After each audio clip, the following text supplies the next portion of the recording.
Donc, Alors,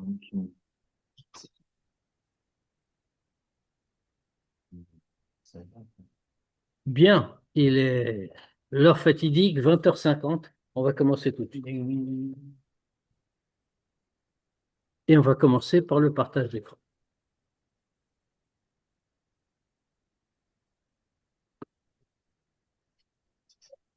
Donc, nous sommes dans... Oui, Pérec Memvav, on est par là. Pérec Memvav, page 129. Sa mère. Alors, nous sommes très exactement arrivés à peu près au milieu de la page. C'est le point à la fin d'une ligne. Ava Travero Elav. C'est à peu près au milieu. Alors, de quoi a-t-on parlé jusqu'à présent? En vérité, on est entré dans un nouveau sujet avec ce Pérec-là. Enfin, un nouveau sujet qui n'est pas tout à fait nouveau, puisque depuis déjà quelques chapitres, le Tanya nous parle de Avat Hashem. Puisque, comme on l'a expliqué, il est indispensable d'arriver au degré d'avoir va veillir l'amour et la crainte de Dieu. Alors, c'était le fondement de tout ce qu'on a écrit, de tout ce que le Mosaken nous a dit depuis déjà quelques chapitres. Il nous a dit, si on n'a pas Ava Veira, qu'il a comparé en citant le Zohar, qu'il a comparé aux deux ailes de l'oiseau.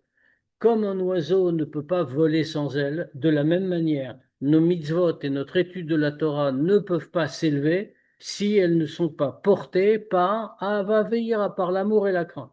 Donc, on a compris. Et quand on dit Ava, ça inclut aussi Ira. Alors, on ne va pas redire tout ce qu'on a dit, bien sûr, comme on a expliqué tout ça.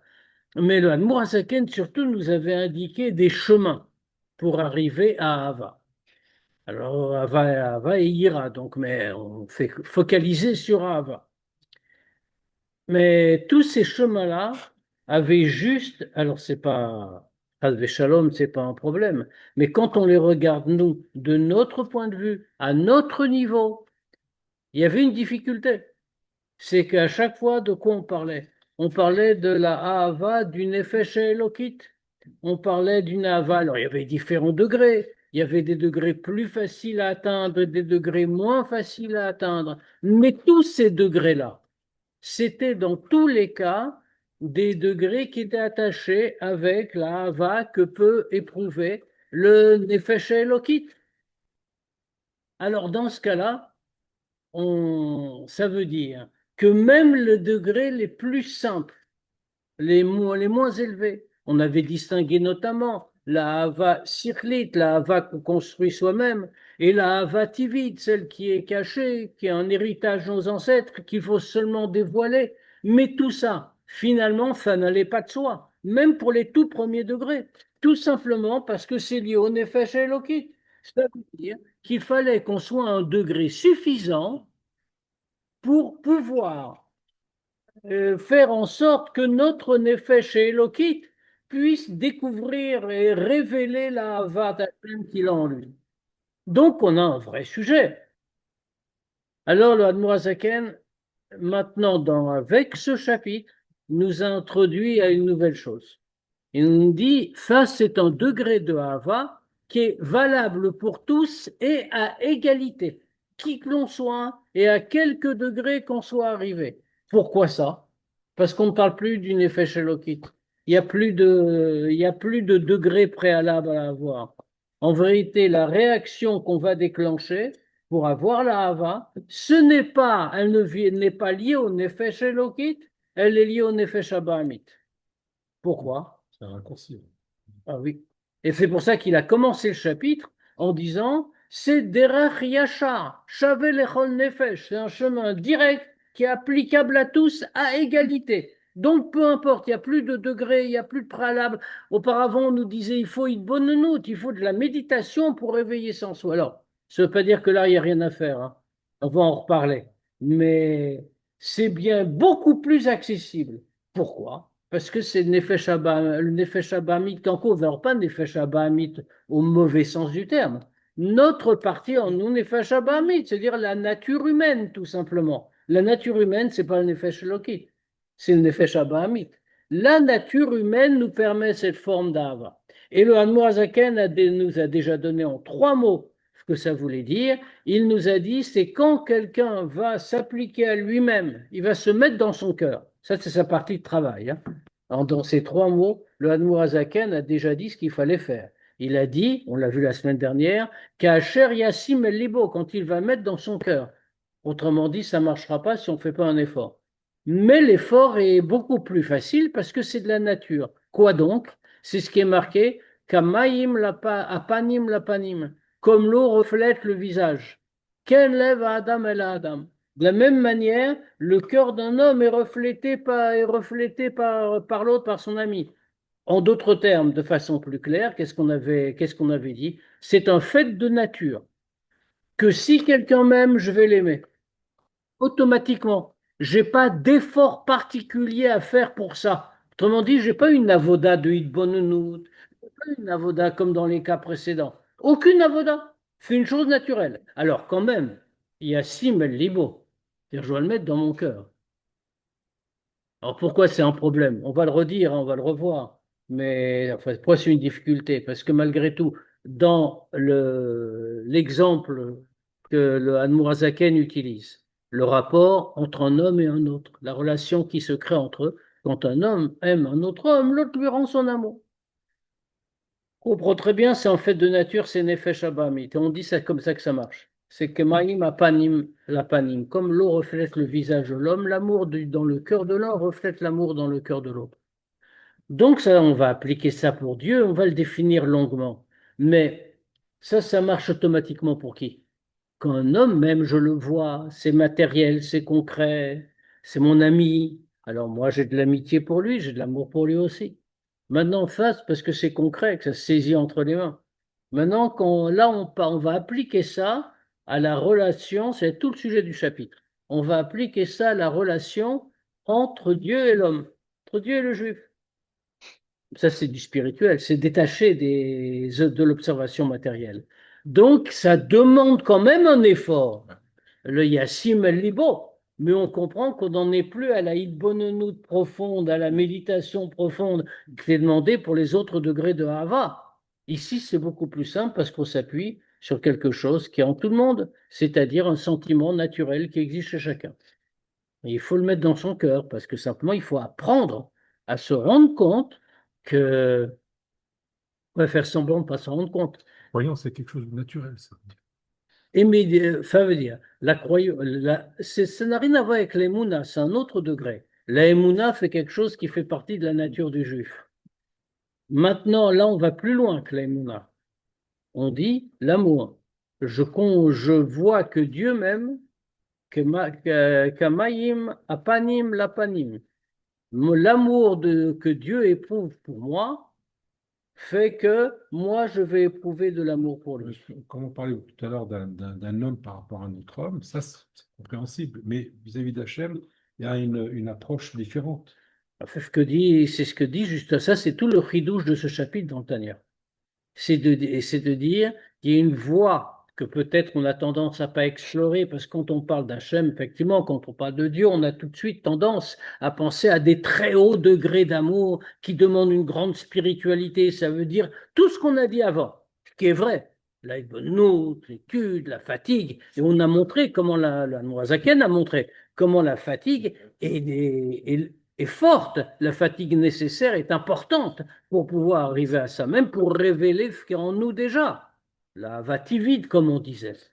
Mais là, le Noazaken dit non, il y a autre chose. C'est que ce sentiment-là est un sentiment naturel. Il suffit de l'éveiller pour Dieu. Et donc là, il n'y a pas besoin de comprendre, il n'y a pas besoin de la hitbonenout profonde, il n'y a pas besoin du réveil constant. Tout ce qu'il faut, c'est qu'Achar Yassim El Libo, quand on va le mettre dans notre cœur. Alors bien sûr, ça demande Une croyance innée. Voilà. Il faut révéler l'amour qu'on doit normalement éprouver. Et quand on réfléchit un instant, ça suppose quand même de prendre conscience que Dieu nous aime. C'est ça le problème. Le Kasha Yassim El Libo, c'est prendre conscience que Dieu nous aime. Et quand je dis nous aime, c'est pas collectivement, c'est nous chacun individuellement. Quand je comprends que Dieu m'aime, alors ça réveille un sentiment naturel en moi qui est je lui rends son amour. Est-ce que ça passera forcément par l'étude de la Torah? Non, on va le voir. N'anticipons pas. Mais ça passera pas forcément par l'étude de la Torah. Il suffit de cette conscience. Alors, l'étude de la Torah, par ailleurs, est importante parce qu'elle raffine, etc., etc. Mais ici, c'est en une relation directe. C'est derrière Yachar. Il n'y a pas de préparation préalable. Ce qu'il faut, c'est la prise de conscience. Et on va voir ce qui peut déclencher cette prise de conscience. C'est tout le sujet du chapitre.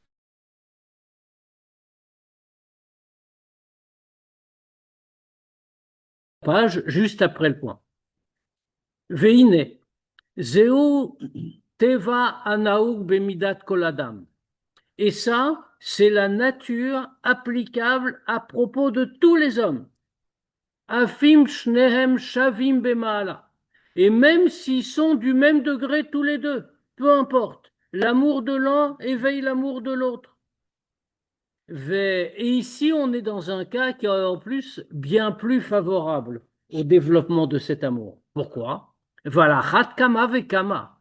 Et encore plus, Immeler Gadol Verav. Mais si c'est un très grand roi et très puissant, Mare Avato Agdola Vaatsuma, le Ish Ediot Venivze Veshafal Anashim, Amenuval, Amutal Beashpa.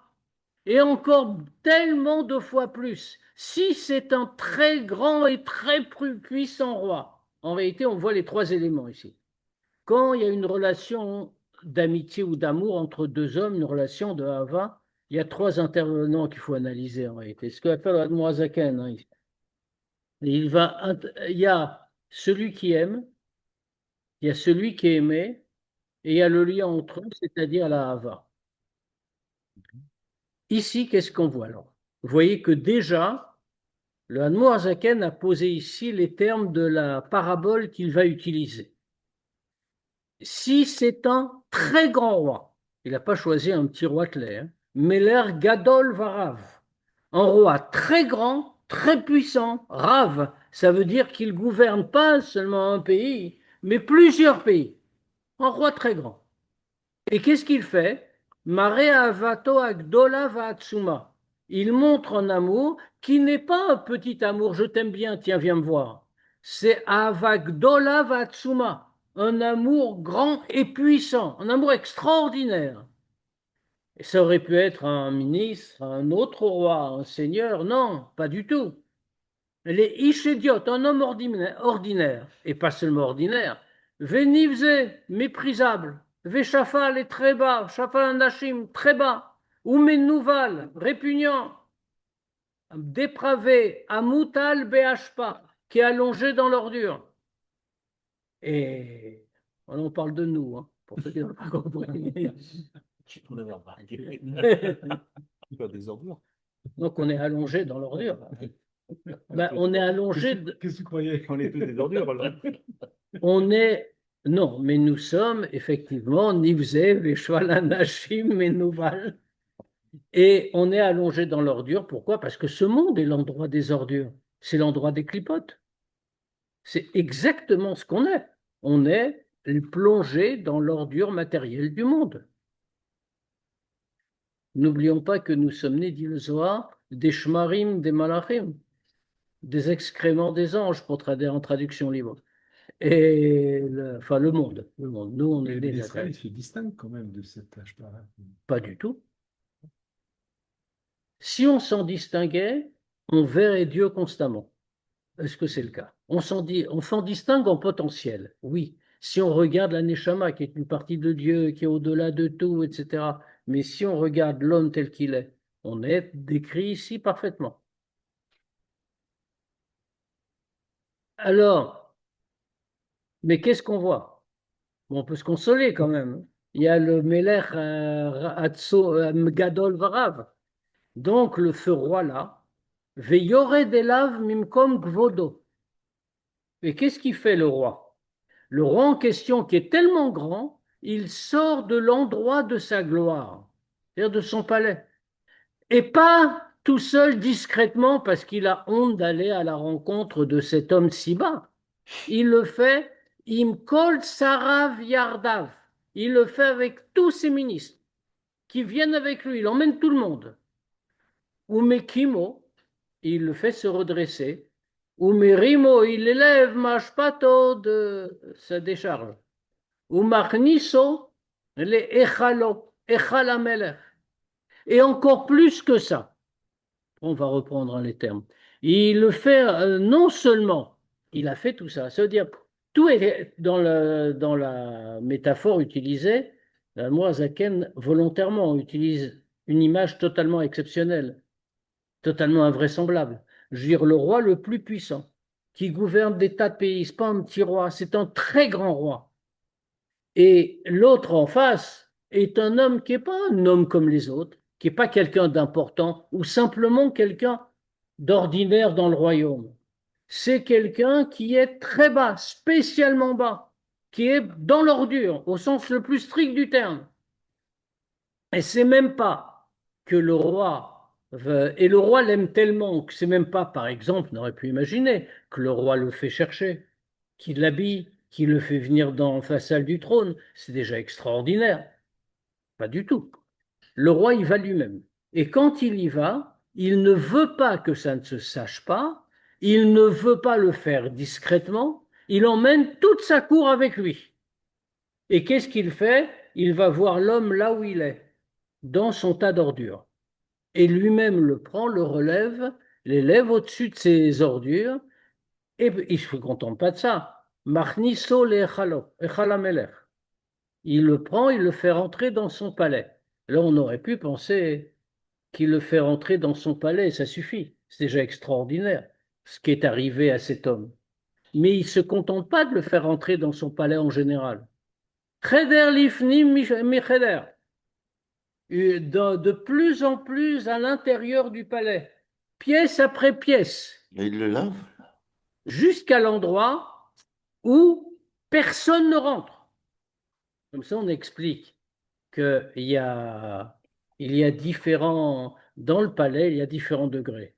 Il y a un endroit où les gens admis peuvent entrer. Il y a déjà une sélection, bien sûr. Mais par exemple, la salle du trône, le Echal HaMelech, là, c'est pas ouvert à tous. Mais si on est digne, si on est quelqu'un qui a un certain niveau, il peut y entrer sans difficulté. Maintenant, quand on passe la salle du trône et qu'on rentre dans les salles suivantes, c'est de plus en plus sélectif. Mais les ministres peuvent entrer, les proches peuvent entrer. Maintenant, quand on arrive vraiment à l'intérieur du palais, dans les appartements privés du roi, quand on arrive à ce moment-là, il y a encore vraiment les plus proches qui peuvent arriver. Maintenant, quand on arrive aux pièces personnelles du roi, par exemple dans la chambre à coucher du roi, là, le roi va faire rentrer personne. Et comme il le dit tout de suite, Makom shein kolevet vesar nichnas lesham, l'endroit où il n'y a aucun serviteur et aucun ministre, aucun prince qui peut entrer là-bas. Fait dire c'est l'endroit où le roi est tout seul. C'est sa pièce à lui. Imaginons que donc on est toujours avec cette espèce de clochard boueux que le roi a pris. Raïm, Oui. mais il le rentre dans la salle de bain, il le nettoie, il peut pas le laisser sale, parce qu'il y a les ordures sur lui. Ça, c'est pas écrit. On va laisser le Tania filer sa métaphore tout seul. On va pas y rajouter. Mais là, peu importe ce qu'il a fait. C'est l'idée même. Mais qu'il soit sale ou pas sale, il est toujours le même homme. Il n'a pas changé l'homme. Alors d'accord, il lui a dit retire les ordures parce que tu sens mauvais, ça va déranger tout le monde. Mais c'est le même homme. Je t'ai pris dans l'ordure. Tu es un homme de ce niveau-là. Et bon, on va dire qu'il a nettoyé, parce qu'après, on va voir que le roi l'enlace. J'imagine qu'il va pas l'enlacer s'il est couvert d'ordures. Mais même dans la métaphore. Mais ça veut dire peu importe. Le problème de cet homme par rapport au roi, ce n'est pas soit sale. Oui, il est sale et le roi est propre. D'accord, ça s'arrange. Mais c'est qu'il est ce qu'il est. C'est un clochard qui vit dans l'ordure. Pas un clochard spirituel, ça veut dire, comme on a dit, mais il est un dépravé, c'est quelqu'un de cheval anachim, c'est quelqu'un de très bas. Autrement dit, il n'a aucun rapport avec le niveau du roi. Ça aurait été vrai pour n'importe quel dignitaire. Mais lui, il a affaire au roi le plus puissant qui existe. On a dit Aksum Varav. C'est un roi qui gouverne une multitude de pays, qui est très puissant. Alors, on ne comprend pas. Et ce clochard, là, qu'est-ce qu'il a fait de spécial pour mériter ça? Ben, justement, rien. On va voir. Et en vérité, c'est, faut pas oublier que c'est pas, le Admor Zaken n'est pas en train de nous raconter une histoire vraie. Il nous donne une métaphore qui va appliquer dans la partie suivante à la relation entre Dieu et les Juifs. Donc, il ne faut pas chercher au-delà pourquoi le roi est venu. On remarque une chose. L'idée, n'oublions pas que ce que le Admor Zaken veut montrer, c'est l'application du principe Kamaim apanim lapanim, comme l'eau reflète le visage de l'homme. L'amour est renvoyé. Ken lev Adam el Adam, de la même manière, le cœur reflète l'amour que l'autre lui porte. On le voit dans cet exemple-là, qui n'est qu'un exemple. Le roi, tellement haut, le plus haut de tous les hommes en puissance et en degré, est descendu voir un homme qui était le plus bas de tous. Il a tiré littéralement de l'ordure. Nettoyer, pas nettoyer, c'est pas grave. Il a tiré de l'ordure. Et pas seulement il le tire de l'ordure, mais encore il le fait rentrer dans son palais, et pas n'importe où dans son palais, jusqu'au degré le plus intérieur, c'est-à-dire là où seul le roi entre, ou même un serviteur ou un ministre n'a pas le droit d'entrer. Et là-bas, ce n'est pas fini, la progression n'est pas terminée. Ou mityaché sham. Et il s'unit avec lui là-bas. Beyichud vekiru vemiti, avec une union très proche et réelle. Vechibuk venishuk, et il l'enlace et il l'embrasse. Vedavkut rucha berucha bechol lev venefesh, et avec une fusion d'esprit à esprit, de tout cœur et de toute âme. Alors évidemment, on vient de décrire ici une union entre deux personnes qui apparemment est impossible. Et alors, quand on regarde, on a dit, il y a toujours dans toutes ces affaires-là d'amour, quand on va appliquer ça à Hachem, à Vat Hachem, il y a trois éléments, comme on a dit. Celui qui aime, celui qui est aimé, et la qualité de l'amour. Ici, c'est pas comparable. Celui qui aime, c'est le roi, un roi très puissant. C'est inimaginable, personne ne peut se comparer à lui. Celui qui est aimé, c'est l'homme le plus méprisable qui existe. Donc la distance n'est pas possible. Et l'amour est incroyable. L'amour que le roi porte à cet homme méprisable, c'est quoi? C'est un amour infini, à tel point qu'il va le chercher dans son degré d'ordure, il l'emmène dans son palais et il s'unit avec lui de la manière la plus profonde, au point de l'enlacer, de l'embrasser. Et on sait très bien que dans tous ces exemples, dans Kabbalah, dans Chassidut, quand on parle de Chibuk Venishuk, ça veut dire qu'il s'agit vraiment de... C'est bien sûr des images, mais c'est pour nous expliquer à quel point c'est plus de l'union, c'est de la fusion. D'ailleurs, il termine en disant Idafkut rocha berocha, la fusion d'un roi avec un autre roi. Autrement dit, c'est, si on peut dire, un amour fusionnel qu'il y a entre les deux. Alors, dans ce cas-là, alachat kama vekama, à plus forte raison, chez Titorer Memeila, Aava kfula umechupelת בלב האידיוט ושפל הנשים הזה אל נפש המלך.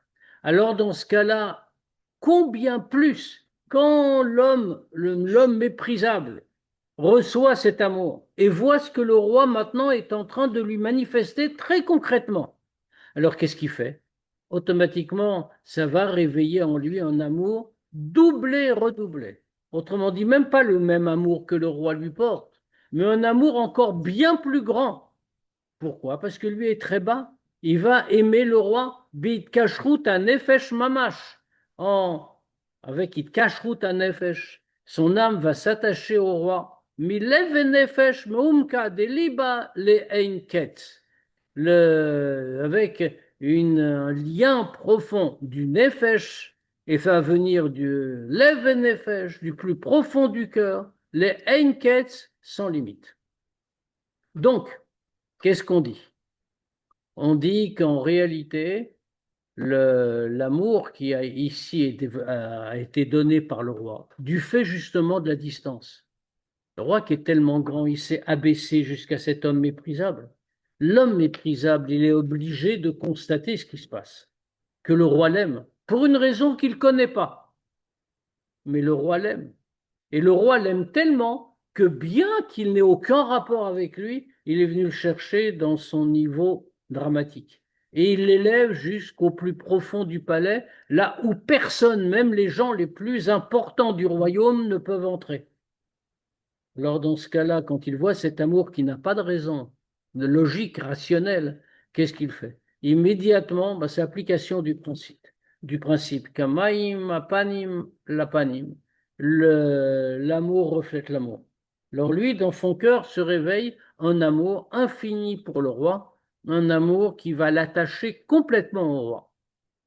À tel point, même si on se trouve dans une situation, Ve'af im libo kelev ha'even, et même s'il a un cœur de pierre, au sens strict, c'est une expression qui est employée, hein, c'est pas une expression inventée par le Tanya, même si l'expression existe en français. Lev ha'even, absolument, ça veut dire, qu'est-ce que ça veut dire lev ha'even? C'est le cœur de quelqu'un qui n'est impressionné par rien. C'est une maladie très grave en réalité, une maladie spirituelle très grave. Mais ça existe. Quelqu'un a lev ha'even. Pardon, je peux Exactement.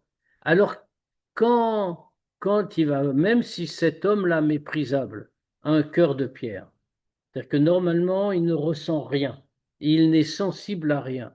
Quand il va voir cet amour que lui porte le roi, alors à mas yimas, le cœur va fondre. Ve'ayal maim, et ça va devenir de l'eau. Ve'tishtaper navsho kemaim, et toute son âme va devenir comme de l'eau. Bekalot nefesh mamash lavat ameler. La Noazaken va très loin. Il dit, elle va devenir comme de l'eau, bekalot nefesh mamash, au point que son âme va le quitter, si on traduit en joli français, ça veut dire en extase. Autrement dit, il va s'unir à Dieu en sortant de son corps. Pour l'amour du roi. Pourquoi? Ça veut dire que là, alors, il faut le comprendre dès maintenant parce qu'on va l'appliquer dans la relation, comme on a dit, entre un juif et Dieu. Il va avoir un tel amour pour le roi qu'il va perdre tout sentiment de sa propre existence. En réalité, quand on parle de kalot nefesh, qu'est-ce que ça veut dire? Le mot en français ne veut rien dire en réalité. Oui, c'est vrai, ça se traduit comme ça. La neshama quitte le corps tellement elle veut rejoindre Dieu pour fusionner avec Dieu. Ça s'appelle l'extase, on est d'accord. Mais qu'est-ce que ça signifie concrètement? Ça signifie que l'homme a perdu sa metsiout. Il a perdu la conscience de sa propre existence. Pourquoi? Parce que quand il a un tel amour pour Dieu, qu'en réalité il ne peut pas exister en dehors de lui. Donc il est dans une situation de bitoul absolu, ce qu'on appelle kalot nefesh. Et donc c'est ça qui lui est arrivé. L'amour du roi lui a fait perdre conscience de sa propre existence pour s'unir totalement avec Akadosh Baruch.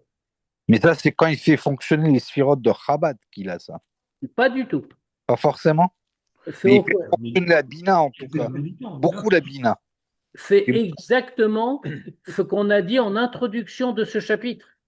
Dans toutes les formes précédentes de Ahava, on avait dit oui, il fallait l'intervention effectivement de Chabad, de Bina. Sans Idbonenout, on n'avait rien.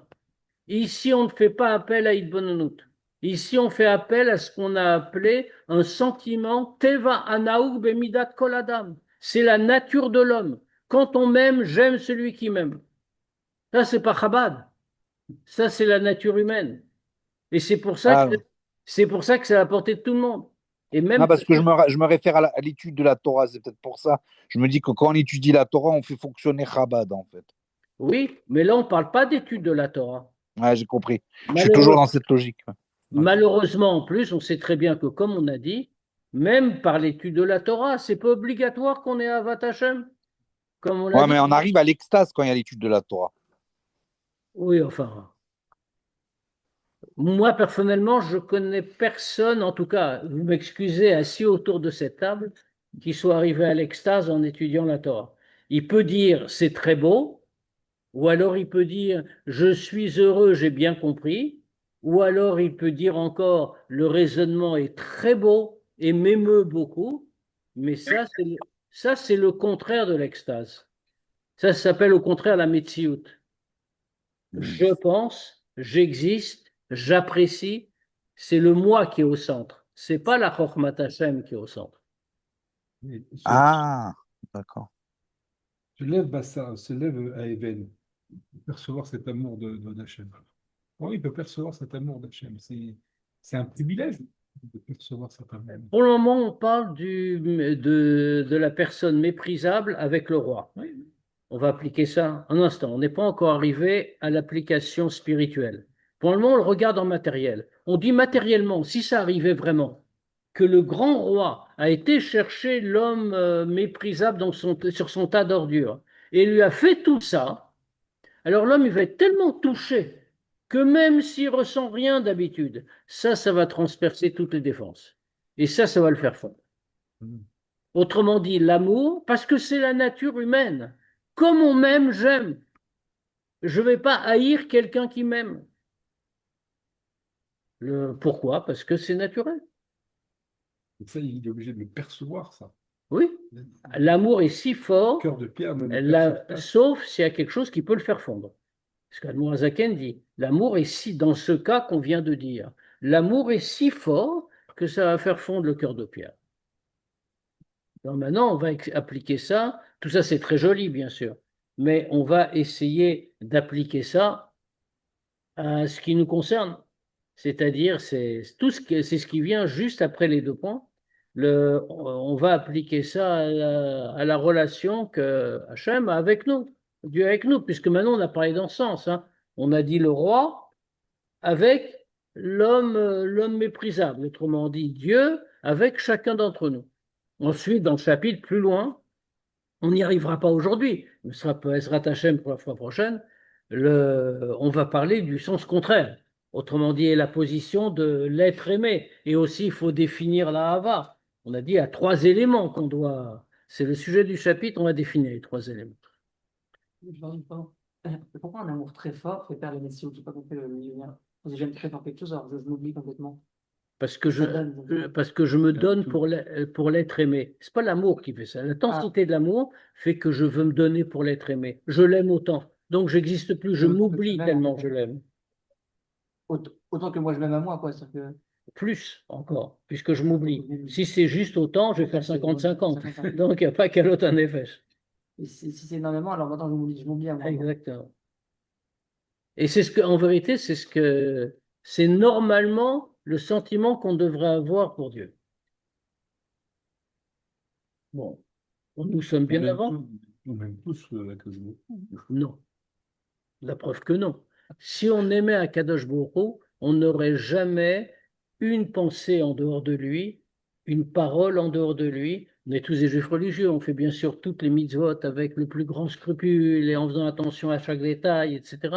Mais en dehors de ça, même si on aime tellement Dieu au point de Kalot Nefesh, par exemple, pour aller jusqu'au bout, comment pourrait-on vivre une seconde sans penser à lui? Or, j'ai cru comprendre au moins un ou deux d'entre nous ont quelquefois quelques secondes où ils ne pensent pas à Dieu. L'absence.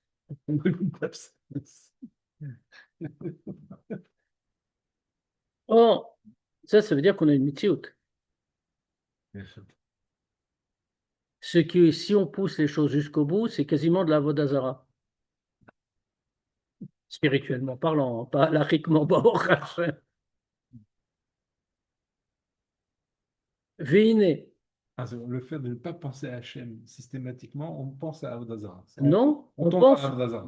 Ben, pour quelle raison? C'est très logique. Dieu est la seule. Qu'est-ce que c'est pour quelle est la seule existence réelle dans ce monde? Ça veut dire tout le reste est illusion. Ce qui est en dehors de Dieu, c'est de dire que ça ne lui appartient pas. Si on est en train de penser à autre chose qu'à lui, ça signifie qu'on considère que quelque chose d'autre existe, ce qui est la définition de base de la Avodah. Ah bon, on va pas s'affoler, on n'est pas Chayav Mita pour autant. Veine, veine, kechol advarim haele, comme tout ce qu'on vient de dire, ou kechol achizayon hazeh, et comme toute cette vision qu'on vient de développer, vegadol yoter meod bekifle kiflain le'en ketz, asalanu elokenu, et encore beaucoup plus que cela, le double et le quadruple, à l'infini. On ne peut même pas mesurer. Asa lano elokenu. Dieu a fait pour nous beaucoup plus que le roi dont on a parlé dans la métaphore du Admor Azaken. Pourquoi? Pourquoi est-ce on compare comme ça? Mais parce qu'il n'y a aucun rapport. Le roi, il est très grand, très puissant, il est venu vers cet homme méprisable et il lui fait tout ça, il l'amène dans son palais, tout ce qu'on a décrit.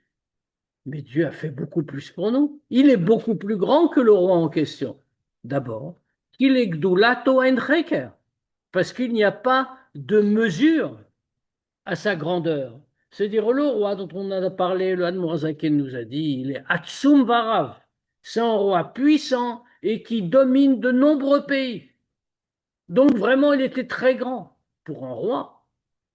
Mais Hachem, l'Igdoulato Enreker, il n'y a pas de limite à sa grandeur.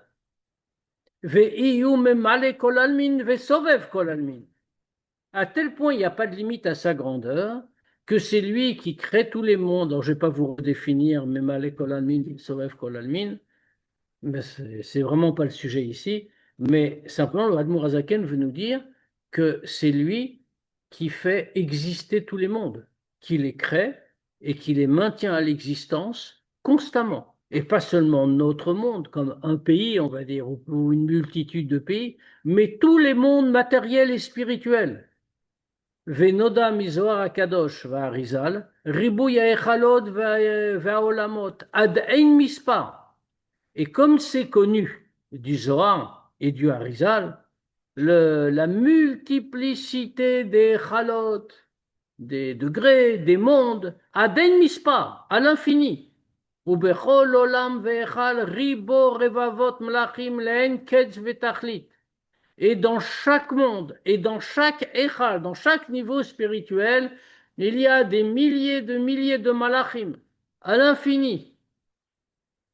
Alors, bien sûr, tout le monde a relevé la contradiction ici qu'il y a dans le texte, parce que d'un côté, on nous dit qu'il y a ribo revavot, donc milliers de malachim, et juste après, on nous dit à l'infini. S'il y a des milliers de milliers, ils ne sont pas à l'infini.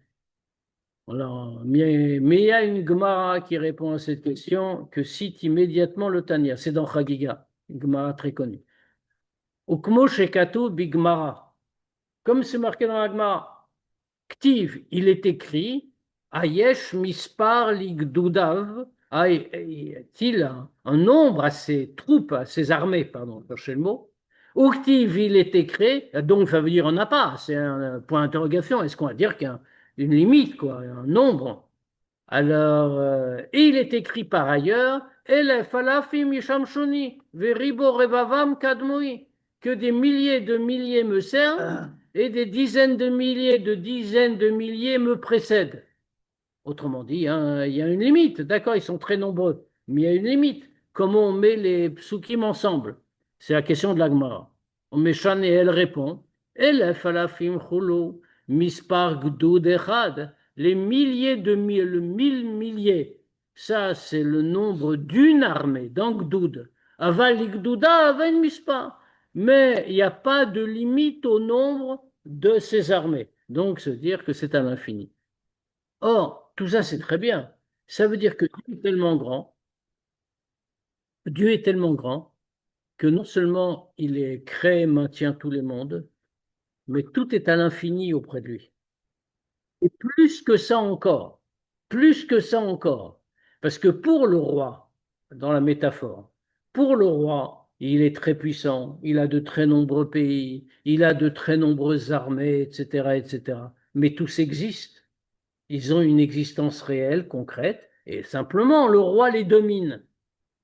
Mais ici, pour Dieu, à part que c'est pas des pays, c'est pas un royaume très grand, c'est des univers entiers et spirituels et matériels.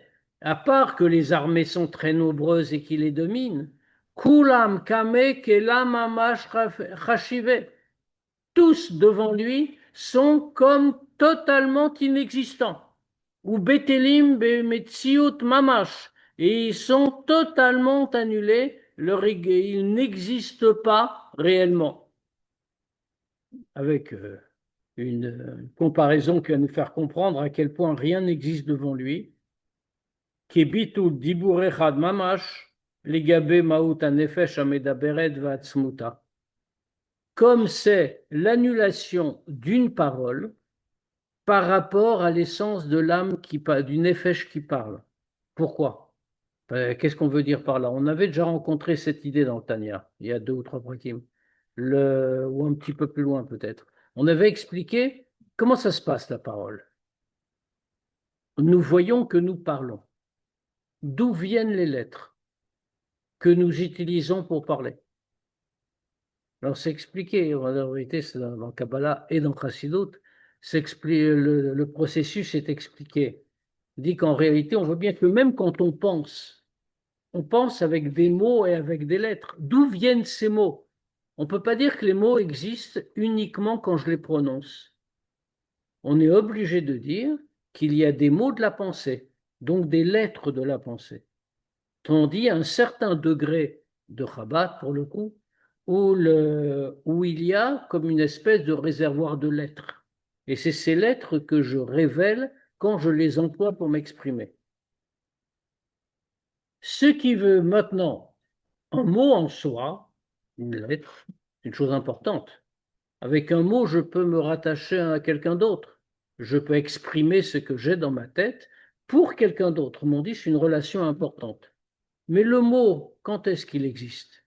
Uniquement quand je l'ai prononcé. Là, il a une importance. Là, je le remarque. Prenons une lettre du mot que j'ai prononcé avant que je le prononce. Autrement dit, je ne regarde pas la lettre telle que je l'ai dit et que l'autre l'entend, ce qui lui donne une vraie existence. Je la regarde comment elle est dans Nefesh Amedaberet, dans la capacité de parler que j'ai dans mon Nefesh. Cette lettre n'existe pas. Elle n'a aucune importance. C'est ce qu'on appelle le bitoul. Par rapport à Dieu, n'oublions pas que le monde tout entier, les univers, ont été créés par la parole de Dieu. Ça veut dire que cette parole-là, il faut comprendre, ça veut dire la parole. Parce que tout simplement, la parole de Dieu, la grande différence entre l'homme et Dieu, l'homme est doté de la parole parce que Dieu la lui a donnée. Maintenant, la grande différence entre la parole de Dieu et la parole de l'homme, c'est que la parole de l'homme est détachable de lui. La parole, quand je dis un mot, comme on le dit en français, une parole ne se rattrape jamais. C'est une manière très bien illustrée pour décrire ce qu'on est en train de dire. Et effectivement, je dis une parole, elle se détache de moi, elle ne m'appartient plus. Mais il est écrit à propos de Dieu, Let tartas, le Zohar, let atar panouï mine. Il n'y a aucun endroit vide de lui. Ce qui veut dire que quand Dieu prononce une parole, elle ne se détache pas de lui. Elle n'a pas où aller, si je peux dire, en dehors de Dieu. Ce qui signifie que tout notre monde, qui a été créé par la parole de Dieu, est toujours uni avec ce qui correspond chez Dieu au Nefesh Amedaberet chez l'homme, c'est-à-dire à ce réservoir de parole qui fait le dévoilement de la lumière, comme c'est chez l'homme. Ce qui veut dire que tout ce qu'on vient de dire, toute la création, les serviteurs, les univers, tout cela, eh bien, tout cela n'existe pas dans la réalité. Enfin, profondément, en analyse, ça existe, bien sûr, Dieu les a créés, mais en analyse profonde, ça a autant d'existence que la parole quand elle s'exprime et qui n'existe que parce qu'elle est apparue à l'extérieur. Mais elle est tout à fait battelle, tout à fait annulée, comme la parole quand elle revient dans Nefesh Hamedaberet. On va le voir dans les mots. On va aller jusqu'aux 2 points.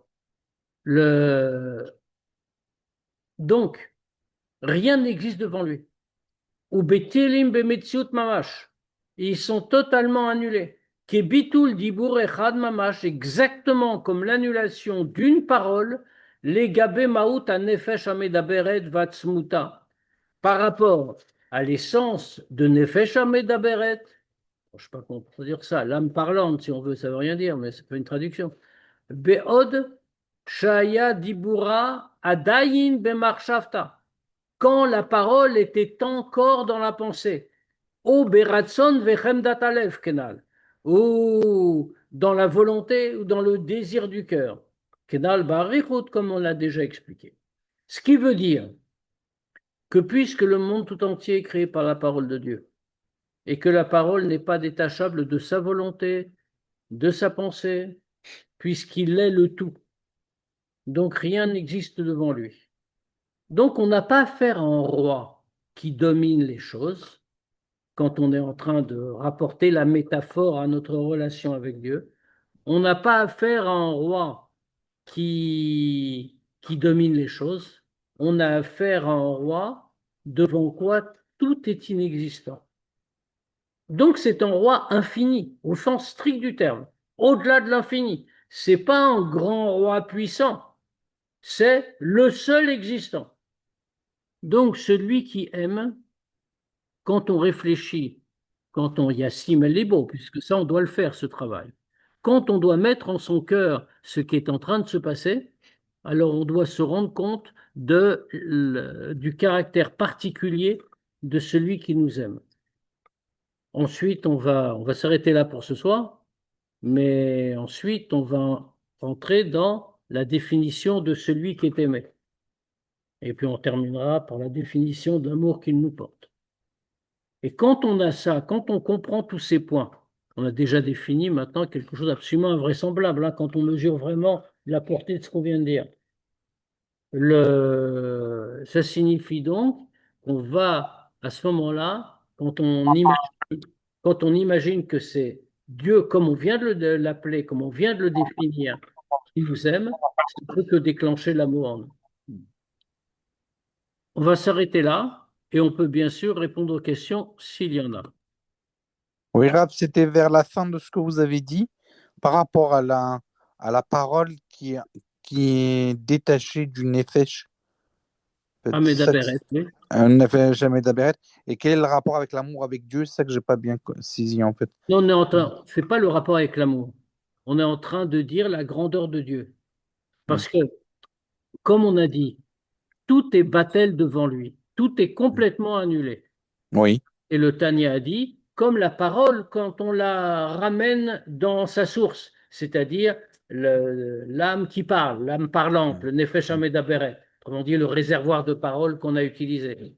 Alors, la parole nous semble importante et elle est importante parce qu'on l'a dit, mais si on la ramène à sa source, alors il est clair qu'elle a comme disparu parce qu'elle est, pour ainsi dire, inexistante. Maintenant, de la même manière, Dieu crée l'univers tout entier par sa parole.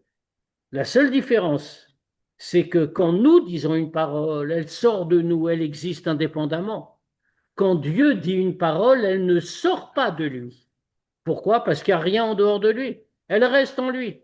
Autrement dit, nous tous, tout le monde qu'il y a autour de nous, tous les mondes, sont créés par une parole qui n'a pas d'existence autonome, qui est en lui. Et donc, ça veut dire que rien n'existe devant lui, qu'il est le seul roi. Et c'est ce roi qu'on ne peut même pas décrire et pas définir et qui est au-delà de tout ce qu'on peut dire. Eh bien, c'est ce roi-là qui nous aime. Donc, on comprend à quel point on peut être touché On doit s'effacer. et impressionné par cet amour. Et on doit s'effacer Il faut aussi. encore définir. Oui. Je comprends. En vue, Voilà. S'il n'y a pas d'autres questions, on se donne rendez-vous jeudi pour la sikha. vit dans la parole de Dieu, alors? Pardon? On vit dans la parole de Dieu, en quelque sorte. Exactement, exactement. Et on ne vit que par elle. Donc, que Ben Israël, Vaïro et Takolot, les paroles d'Hachem sont restées suspendues, étaient visibles. Mais sinon, il mourrait. Oui, et alors? Et Donc, c'était sorti d'Hachem. rien ne sort jamais. Le mont Sinaï, c'est Hachem. Le ciel, c'est Hachem. La terre, c'est Hachem. Tout est Hachem. Rien ne peut sortir. Les tatar pano huminé. C'est le principe de base. C'est que nous, on donne toujours, on a une tendance à anthropomorphisme, c'est plus facile à comprendre. Dieu est là, tout va bien. Il est au sommet du mont Sinaï et il parle et donc la parole reste. Mais Dieu n'est pas au sommet du mont Sinaï. Il est aussi au pied, il est aussi dans la montagne. Autant en bas qu'en haut. Exactement. De toute façon, s'il n'est pas quelque part, l'endroit n'existe pas. Il est la seule existence. Et, et l'amour Ouais, c'est le concept de Hatzmout, en fait. Si on peut dire comme ça. en fait, c'est qu'on se sent redevable. On se sent redevable. Ça, le seul amour qui ressort après, c'est qu'en fait, on est gêné d'avoir un si gros amour. Alors, comme le vagabond, le Ménouval, là, qu'on Ouais, a ramassé dans l'ordure. Hmm. il est obligé d'aimer lui de son côté après. Quoi. Exactement. Il y a un tellement grand amour d'un homme si puissant qui devrait normalement le négliger, Ouais. qu'il ne peut être que touché au point que même s'il a un cœur de pierre, ça va fondre. Il n'y a pas de problème de Namadi qui souffre, comme même qu'en fait, on a plein de choses sans qu'on le mérite. Il n'y a pas le même problème là, il n'a rien fait. Moi, je suis poubelle et on m'aime énormément. Il n'y a pas ce bug-là. Non, parce que c'est une nature. Au contraire. Ouais. Au contraire. Il n'y a que pas Nahama. D'abord, il n'y a pas Nahama des Chisoufa pour une raison simple, c'est qu'il y a Simel Libo. On voit très bien que nous, par exemple, Oui, moi, sans parler je des la autres, rentre ça. on ne l'a pas. Comment ça se fait qu'on ne soit pas pétri d'amour de Dieu et qu'on veuille kalota nefesh et tout ça? Pourquoi pas? Donc, on voit qu'il y a une certaine avoda. Ouais, Pourquoi est-ce que le Tanya nous propose ça, nous dit ça en fin de parcours, une fois qu'il a tout décrit? Parce que le Tanya est en train de nous dire il y a une possibilité accessible à tous. On n'a pas besoin de préalable. C'est la nature. Mais il y a quand même un petit effort à faire. Effectivement. ça. Sinon, ce serait Nahama Soufa. C'est-à-dire, si Dieu donne l'amour comme ça, oui, bien sûr, c'est très bien. C'est Nahama Soufa. Quoique, quelquefois, très honnêtement, entre nous, un homme qui meurt de faim, c'est Nahama Soufa, mais c'est Nahama quand même. C'est clair. Bien, à jeudi pour la Sikha. Je dirais.